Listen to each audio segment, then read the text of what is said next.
Welcome to Good God, conversations that matter about faith and public life. I'm your host, George Mason, and I'm delighted to welcome to the program today the Reverend Dr. Lillian Daniel. Lillian, we're glad to have you with us.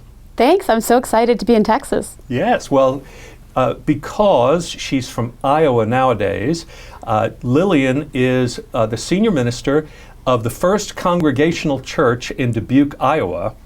And she has been in different places like the Chicago area, for instance, and in New England and New Haven, Connecticut. But Dubuque, this is a whole new thing for you the last few years.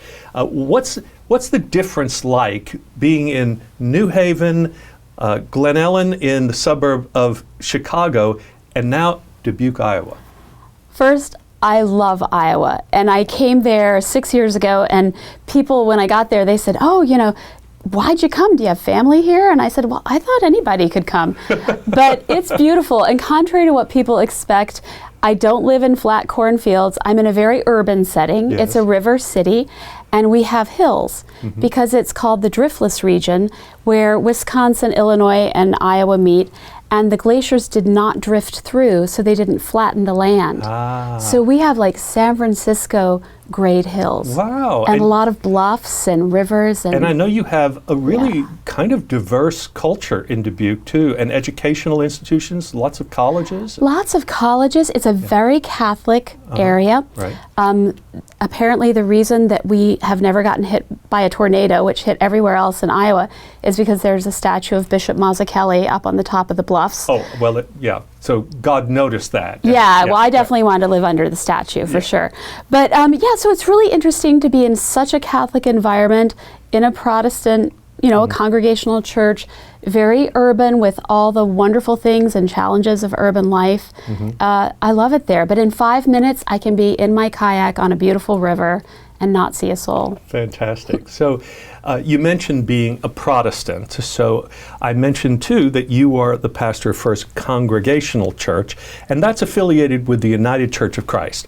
But the congregational tradition is just one of the traditions that makes up the United, right? So can you help people understand some of this? What is the UCC, Lillian? Yeah, so we were congregational before we were UCC. UCC is a set of initials from 1957 when we merged with others. But the church has been congregational since 1839 when it was a log cabin, and then moved to a big, kind of cathedral-like building downtown in 1859. And the Congregationalists were actually the Pilgrims, later called by other people the Puritans, and they came over on the Mayflower, settled in the East Coast, later started moving to the Midwest. For a while, Ohio was Connecticut's Western Reserve. So there was that sort of East Coast to the Midwest move, and our closest cousins are probably Presbyterians, or we feel a lot like American Baptists. I say, we're very similar to Presbyterians, just better. I can't wait for my Presbyterian friends to hear you say that. Oh, they know. Neither can you, because you love to chide them. So, actually, the original spirit of the Congregationalists moving over has really kind of stayed in the UCC in certain ways. Like, I remember, I guess it was John Robinson who said in Blessing the Pilgrims on Their Way that yet more light shall come from the Word of God. There is yet more light and truth to come from God's holy Word. Right. Exactly. This idea that the book, the Bible, was not set in stone, stagnant, and that, so the way we say it today is we say God is still speaking. Right. That we believe God is still speaking, not just through Scripture, but through our lives. We don't wear the pilgrim outfits anymore. We left that behind. And we don't burn witches. That was an awkward moment in our history. Awkward moment, We're extremely against that now. Okay, very good. In fact, you actually have women pastors, and here you are. We were technically the first denomination in the United States, before we were the United States, to ordain a woman, Antoinette Brown. Wow. And as soon as we ordained her, she promptly ditched us and went to the Methodists. Well, actually, we have, as Baptists, some of that tradition too, because Roger Williams Yes. was a Baptist, we like to say, for about 15 minutes. Yes. He really founded Rhode Island as a Baptist and then became a seeker and other things. So We're the favorite churches of people who moved on to greater things. Exactly. Well, so let's talk about your greater things, because I think, one of the things I love about you is that while you have experiences more widely from the local church, and we're going to talk about your books that you've written in a moment, you have also stayed rooted in the congregation. Yeah. You have a sense that that's where the action is, and of course I've done the same thing all these years, and we have known each other in various ecumenical contexts through the years. So I think it's interesting that while a lot of the trend in American religion has been about saying, the church has disappointed us, and institutional religion has been harmful to people, especially women, people of color, people of other sexual orientations, etc. You said, yeah, actually the church is a place where the action really is, and you've kind of gone against that stream in a way, and you did so pretty powerfully in this book that you wrote called When Spiritual But Not Religious Is Not Enough. So what is it about congregational life that you would want to say is so vital to the maintaining of a faith and a faith tradition? Yeah, absolutely. So I wrote that book. I started writing on that subject because the Pew studies were coming out that said at that time it was 1 in 5 people were checking off as their religious tradition none. Yes. And it wasn't NUN, it was NONE. Right. And that number was growing to 1/3 if you were under 30. I think today it's 1/3 for everybody. So, we all know this, and there's a lot of hand-wringing about this in denominational structures and churches. I actually think I'm fine with it. I think it's healthy that people can be open about where they are. And Christendom is over. The days are over when, because you were raised a Baptist, you automatically stayed a Baptist and you married a Baptist. I mean, we have, I'm sure we all have memories in our families of families that stopped speaking to each other because someone married, not even outside the faith, but a Protestant married a Catholic. Yes. And we're beyond that. So a lot of this is healthy. Right. It's bad news institutionally because our market share isn't driven by family guilt or business connections, Right. But I've always been a pastor in that age of decline, if you will. Right. And I feel like I'm privileged because I look out at a congregation of people who actually want to be there. Yeah, it's not just out of duty, it's out of desire. They're seeking God. I mean, they're curious. And I can't presume anything about their background. They probably did not pick the church based on denomination. It could be for all kinds of reasons. Right. We could be the first religious community they stepped foot in, Yes. or they could have had all kinds of experience. And everybody in the church, lay leaders, pastors, we've got to stop presuming we know who's sitting next to us. Ah, very good. So when you have someone sitting next to you, saying the prayers, singing the hymns, going through the sort of rituals of religious life together, there is a sense of community that develops there that in the spiritual but not religious world is, I think a lot of times they say that that's what they're looking for, but it doesn't always develop. We have it built in our congregational life, don't we? Yeah, so people define spiritual but not religious in different ways. So after I started writing on the topic, I had some of my own church members come to me and say, well, Pastor Lillian, I call myself spiritual but not religious. And I said, well, why? Because my definition of it is that you are doing this sort of as a solitary activity. Right. You are not doing it in religious community. The roots of the word religion are community. Right. So that's my definition. So, people say things like, what about a 12-step group? Is that not meaningful? I say it's extremely meaningful. You have community, right? You're talking about God. But I'm talking more about the person who likes to perhaps read a book, listen to the TV, what have you, but chooses not to do this in the company of others and chooses not to participate in a tradition that is older and bigger than you are. Right. And to my mind, there's value in that, because if I make up my own religion, it's going to be as narcissistic and shallow as I am. I need to go to church because I need to say the prayer of confession and remember something bigger than myself. Right. And really that's what Scripture is in part, as well as in some traditions, creeds and whatnot. There is this sense that we're having a conversation with the church that just doesn't have to be walking around with us at the moment. Yeah, and we're engaging in this book. And of course it's a library, right? We're not engaging with one book. Right. The Bible is an anthology, it's a collection of books. And we're engaging with these difficult, weird texts, but we're doing it as people have done for thousands and thousands of years. Right. And there's wisdom in there. There's also a lot of broken humanity and nonsense in there in our tradition. And I think, we can talk about that. That's, in my tradition, the pastor is expected to be a teacher, a scholar. You shouldn't be afraid of biblical scholarship, of setting the context, the times, talking about it. Obviously, the Bible is not a family values handbook. Right. And to deal with those stories and to acknowledge some of these horrible stories, they're in there for a reason. And the reason is that people can be horrible. And they didn't want to, just tidy that away. It is a fascinating thing. I think most people who haven't really read the Bible with intention think that it's just sort of an idealized, sanitized view of what people are supposed to be like. Oh my gosh, there's not one functional family described in the Bible. No, I mean, even our heroes, I just got done with an 8-week sermon series on King David.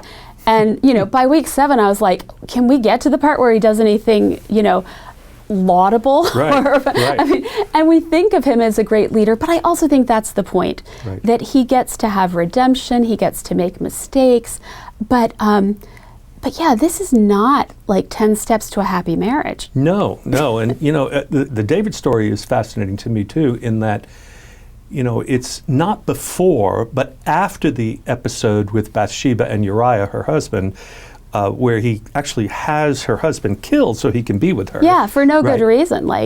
And then later, David is said to be a man after God's own heart. Not before. Well, I don't know. God seems to be pretty partial to him, like when he was a kid and fighting Goliath and all that. I have to say, where the words come in is still later in the story, which I find so encouraging. Well, and if you believe that David is responsible for authoring, say, at least a big chunk of the Psalms, that probably happens in the second half of his life, after the age of 50, where he's suffered, where he's ascended to power, where he's lost children. He's really paid for mistakes in a deep way. Right. And that's where I think he becomes a gifted author whose words we recite to this day. Yeah. So you mentioned earlier that, we look to the Bible about family. And well, I don't, but we tend to. But the Bible doesn't speak as clearly as some would say about sexuality, about role relationships, about gender identity, things like that. And we were talking before the podcast about the challenges that we face as pastors now, where we have to kind of work on our language a little bit in ways that we didn't before, because we're becoming more aware that, for example, some people do not consider themselves male or female. They talk about themselves as being non-binary, and then they actually might want to use different pronouns, and we have to sort of listen to them about that. Reflect on that with me as a pastor, will you? Sure, as a pastor, and also because I've always been a writer and I've tended to write books that clergy and sort of lay leaders read in different denominations, I I get dropped into like the world of the Methodists who are struggling so much as a denomination right now on issues of human sexuality. Will probably split in part, in two because of that. In my own denomination, we resolved that earlier on. We went with marriage equality back in 2004, before states were even doing that. And the denomination lost members at that time, but in a sense it was clarifying, and I watch other traditions struggling with it now. But really, ultimately, the denominations can do what they're going to do. It's how you treat people when they show up in God's house, that you are allowed to rent on this earth, right? Yes. And in my experience with the queer community, and that's, a term that is increasingly used just to sort of include everybody, Right. Older people think it's a polemical term, and younger people are saying, no, we'll actually take that. Let's use that terminology. Which raises a great question, who's right? And I would say the person who's right is the person in the group who tells you, this is what I would like you to call me. Right. The person who's right about their name is the person who has the name. Where does it sort of occur to us in our arrogance to say, well, I'm going to tell you what I think you should be called, right? Because that's how we thought of it then. There's just a basic respect and listening. And I think with the pronouns, with non-binary folks, people will say, gosh, I don't know what to call you. And they'll say, well, just say they, instead of saying he or she, say they. People say, oh, I can't do it, I can't do it, I can't. It's a grammatical thing, which cracks me up. Actually, grammatically, there's a history of using they in the singular, which even Jane Austen did, which is curious. Yeah. Exactly. Like if I say, oh, who's going to be filming us today for the podcast, tell them that. We do it all the time. And actually, there's a lot in the Bible about people whose names change and who go through some transformation. And, you look at Saul becomes Paul. Right. And we read Paul's letter in church. And nobody stands up and says, I'm just so sorry, but I'll always think of you as Saul, and I just can't get my head around it. I'm just sorry. Yeah. And, it's like, no, we do that. Or when people get married, if they choose to change their name, people don't have fits over that. Right. And if they make a mistake and they accidentally call you by your name before, you just say, oh, I'm sorry, and you move on. Right. And that's the big thing I've learned with non-binary folks is or if you accidentally misgender someone, don't stop and defend yourself or have a debate about grammar or make it all about you. Just say, oops, I apologize. I meant to say they. And you keep going. Right. You just keep going. And that was the other thing I learned too along the way was that it's really important when somebody transitions or tells you this is my pronoun, or this is my name now. If you care about that person, right? Obviously, if you don't care about them, just be a jerk. But if you care about them, it's really important to practice using their name and pronouns when they're not in the room. Ah, interesting. So when you're talking to other family members, because people will say oh, I'll always call them, what they want to be called when I'm with them. Right. But just between us, obviously I still think of, so-and-so, her as Mary or whatever. Well, it's kind of like when I was a seminarian and I was working with the youth group, and I would say, I'm not going to cuss or swear when I'm around the youth of the church. I'm only going to do that with my friends. And then, you run a stop sign and the kids are in the car and the first thing out of your mouth is the F word. Right. You have to practice. You do. You have to practice, if you care about the person. If you don't practice. Well, you've had a lot of practice in this, not only pastorally, but personally, because I know that you have an adult child who identifies as they, with pronoun they, and Ab is non-binary. And so you've had to learn this in your own private practice as well as a pastor. I did, yes. And I had always been comfortable in my ministry with the queer community, with trans folks. I will say the non-binary piece, that was something new for me. Right. And Ab came out, 5 years ago, is that there's always going to be something new. Right. Just when we think we should get the award for how hip we are and welcoming, there's going to be something new. Right. And it's always humbling. But I do think, when you look at Jesus, he he treats people with respect. He engages them where they are. He doesn't give them lectures on whether or not they should call themselves a Pharisee or a rich man or what. He is constantly just sort of slipping in and eating with them. Right. And listening. And I think that's what we're called to do. Well, even on this non-binary notion, a lot of times people in the church would like to say, well, the Bible just has categories of male or female. But actually, the Bible is a little more ambiguous about that, in the sense that in the creation accounts, and then even Paul later in Galatians uses the language of male and female having been created. He'll talk about Jews or Gentiles, it's one or the other. But male and but male and female. Yeah. And I've thought about that, and in reading and thinking about it in our own church, when people want to enforce this binary and say, this is Christian tradition, this is biblical religion, and this is where everybody needs to fit, it also says that God created day and night. But we don't actually at dawn or dusk say, which one is it, day or night? I see. It's not like a light switch. It's not binary. Gotcha. It's more like a dimmer switch, right? I like so that. there's a kind of willingness to recognize the continuums of other aspects of creation, but when we get to gender, there's a tendency to want to nail it down. Well, yes, and I mean, first, heaven help us if we go to a text from thousands of years ago for ideas on how to organize gender today. I mean, in the same way that we don't go to that text for ideas on slavery. They took slavery as a given, right? We obviously don't. So, again, it's the Jesus test. What would Jesus do? But I think the creation story is so interesting because you have the two creation origin stories, both next to each other in Genesis. Right. One is, Adam, and then from Adam's rib we get Eve. And the other is God created them male and female, them, like humanity. Yes. So, my goodness, the human sexuality, gender, everything, I think it's like right now we see through a mirror darkly.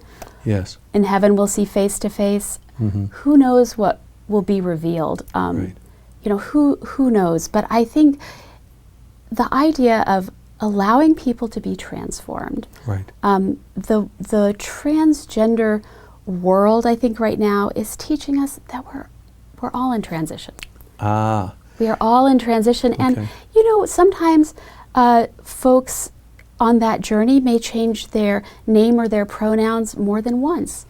They may say at different times, I'm this or that, and rather than say, well, how can I possibly keep up? That's the hardest job in the world. But I also have a young man at my church who grew up in the church and everyone called him Andy. And now he's a grown-up and he wants to be called Andrew. That's his grown-up name. And we have the capacity to love people and respect them in that. So all of that leads me to want to pull up your most recent book. Okay. Which is titled Tired of Apologizing for a Church I Don't Belong to. Spirituality Without Stereotypes, Religion Without Ranting. So this book is sort of a follow-up in a way to the spiritual book but not religious. Spiritual but not religious. And I think it goes to this conversation in a way, because what we're talking about is how I think you and I both agree the church can be the kind of community that practices in private, in a way, what we want to be true publicly for others, instead of always being the religious organization that reacts to what's going on publicly. That in a sense, this can be this sort of really fertile ground for learning this new humanity that God is calling us to, And in a way, we as ministers get pigeonholed. You know, here we are, we're pastors of Christian churches, and boy, I've got issues with the church. Oh, I mean, just think of the portrayal of pastors or church members in the movies, in the media. Yes. It's generally this judgmental, angry flock who do whatever the charismatic, bullying pastor tells them to. Well, first, I would love to have a church that did that. Like, I can't pull it off.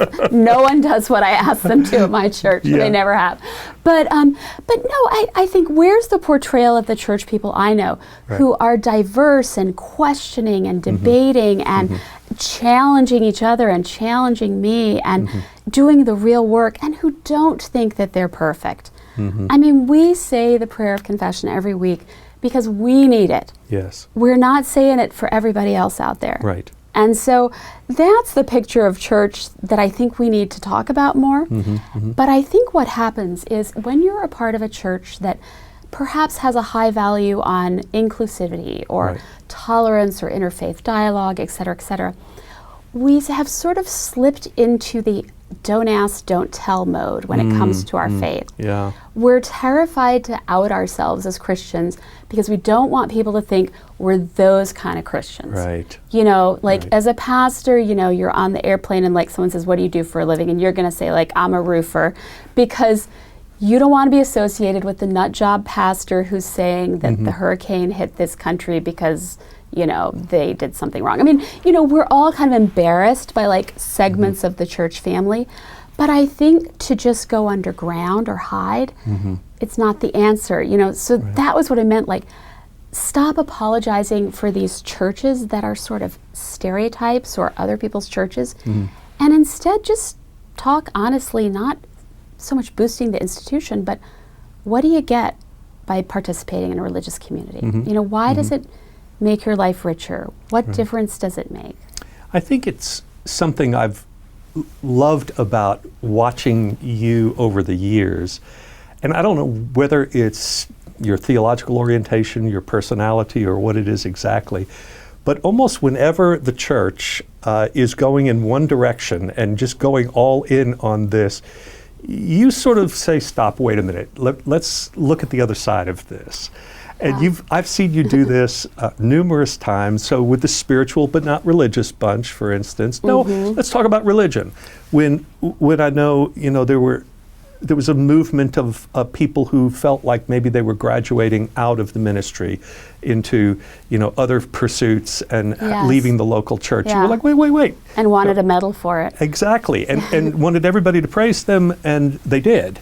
And you were like, wait a minute, the action is in the local church, and this is where it's hard, but it's good. Well, it's where the rubber meets the road. Like, if we could all do this in solitary confinement, yes, we could all get it right. Yeah. But you let human beings in the building, and we're going to screw it up. Right. We're going to do what we do.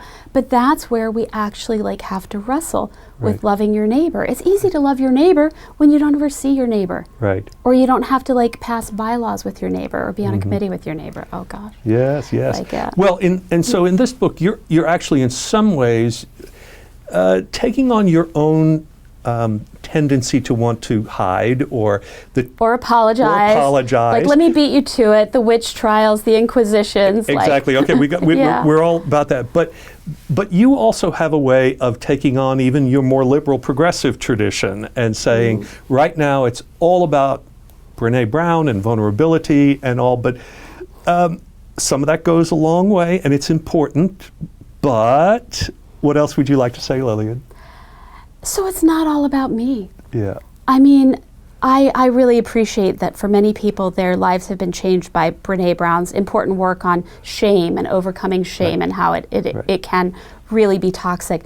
But I also think there's just, everyone's rushing to be vulnerable now. It's like the vulnerability peddlers. And I've gone to talks where, you know, in the Christian world or where have you, people will say, okay, I'm going to now tell you something you never told anybody before. And I'm sitting there going, it was in your last book. Like, you know, but there's this way in which you say, I'm going to be vulnerable, or you're praised for it. And, you know, some vulnerability is deep and meaningful, and some of it is just narcissism and another way to talk about ourselves all the time. You know, there's there's a role for humility in this Right. that I think comes from Christian practice that would help us discern when we've overshared, when we've undershared, Yeah. what we're doing for a greater purpose and what we're doing just to unload. So there's a way in which a lot of progressive and open-minded Christians are too modest about church. And that's what I was getting at, that Right. before you apologize for the other churches, or before you try to invite people to your church by telling them what it's not, Right. go to the God thing. So I had a great experience. I learned so much by going to other parts of the Christian family. So I had an awesome time where I went to Denmark, to Copenhagen, and they have like a national Protestant church in Denmark. And I was supposed to talk about preaching and evangelism. And when you have a nationally funded church, that's just an entirely different dynamic. And so people pay taxes, but nobody really goes. Right. And they're sort of obligated to do certain things. And so, we talk about church growth and decline here. Europe is, Yeah. total, and Denmark like further down, right? So, so they were wonderful. And here I am, I'm lecturing in English. They are all following it in English, But at the break I said, so here I am in Copenhagen. It's one of the most beautiful cities in the world. What should I do? And they said, well, it's a very nice city, but it's no nicer than other cities. You have many nice cities in America. Oh. And I said, oh no, but I said, like, Yeah. it's so pretty. Like, are there any special places to eat? Like, anything I should see? Well, I'm sure you have many things to see where you're from. Interesting. And like, Yeah. I was like, what about a museum? Like, should I go, well, we have a museum, but there are many good museums in other places. And I was like, could you just say something good here? And Right. so I was like, please, just, you're not Right. being braggy. Like, just Right. tell me something special to do. And the guy goes, he goes, there's a festival. You go down to the square, they have a band, they have music. It's a very, very wonderful festival. Yes, we have a festival, but it is finished. Oh my. And, meaning it had already occurred, right? Right. And so I thought this was so hilarious, and I'm telling my friends But about what it later. a good parable, yeah. And then I realized, oh my gosh, that's how people in our churches, Yes. like people will say, tell me about your church. And we say, well, it's no better than any other religion. Right. But really, like, what's good about it? And basically, well, we had a festival, but it is finished. Oh, wow. Yeah. Well, Lillian, I can only say that you always make us think when we think we already have arrived. And you make us stop and look at it differently. And that's, I think, one of your spiritual gifts. So thank you for doing that. And thank you for joining us on Good God and for encouraging us about church. Oh, thanks to you for getting all these different people in conversation with each other, especially, how important that's been when we couldn't sit down together in person. Right. And what a blessing that was. Right. And I think we have all kinds of people out there who've had the opportunity to dip their toe into different traditions they never would have if it hadn't been for lying on the couch for a year. Well, let's all hope, in our position at least, that some of them get off the couch and come back and join us in congregational life in person. Yeah, because the festival's still going. The festival's still going, exactly. Thanks for being on Good God, Lillian. Thank you.